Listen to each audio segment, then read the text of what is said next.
ভিডিওর শুরুতে দেখা যায় এক নারী তার বিয়ের 30 বছরের মধ্যে কখনো মেকআপ করেননি। তিনি আসলে এক বিলিয়নিয়ারের মেয়ে ছিলেন, কিন্তু 20 বছর আগে ভালোবাসার টানে নিজের বাবার সম্পদ ও পরিচয় ত্যাগ করে এক গরিব মানুষকে বিয়ে করেছিলেন। স্বামীর আত্মসম্মান বজায় রাখতে তিনি নিজের পরিচয় লুকিয়ে তার কোম্পানিতেই চৌকিদারের কাজ করতেন এবং গোপনে কোম্পানিকে সফল করতে সাহায্য করতেন। এত আত্মত্যাগের পরেও তার স্বামী ও সন্তান তাকে নিচু নজরে দেখত। তার ছেলে তাকে তার কাজের জন্য ঘৃণা করত এবং সহপাঠীদের সামনে লজ্জিত বোধ করত।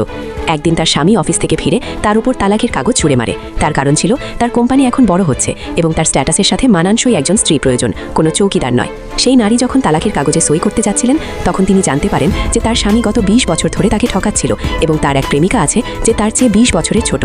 আরও করুণ বিষয় হলো, সেই নারী ব্রেইন ক্যান্সারের শেষ পর্যায়ে ছিলেন, যা তার স্বামী বা সন্তান কেউই জানত না। তারা শুধু সম্পদের চিন্তায় মগ্ন ছিল। সবকিছু হারিয়ে সেই নারী নিজের আসল পরিচয়ে ফিরে আসার সিদ্ধান্ত নেন। তিনি তার লম্বা চুল কেটে ফেলেন, দামি মেকআপ এবং পোশাকে নিজেকে সাজিয়ে তোলেন। পরের দিন তিনি তার বাবার কোম্পানি লিঙ্গিউন গ্রুপের উত্তরাধিকারী হিসেবে আত্মপ্রকাশ করেন। সেখানে তার দেখা হয় তার প্রাক্তন স্বামী ও তার প্রেমিকার সাথে, যারা সেই কোম্পানির সাথে ব্যবসার চুক্তি করতে এসেছিল। তারা তাকে চিনতে না পেরে অপমান করতে থাকে, কিন্তু তিনি তাদের উপযুক্ত জবাব দেন। ভিডিও শেষে দেখা যায় তিনি তাদের আমন্ত্রণ জানান তার বাবার জন্মদিনের অনুষ্ঠানে, যেখানে তিনি তাদের কৃতকর্মের চূড়ান্ত প্রতিশোধ নেবেন বলে ঠিক করেন।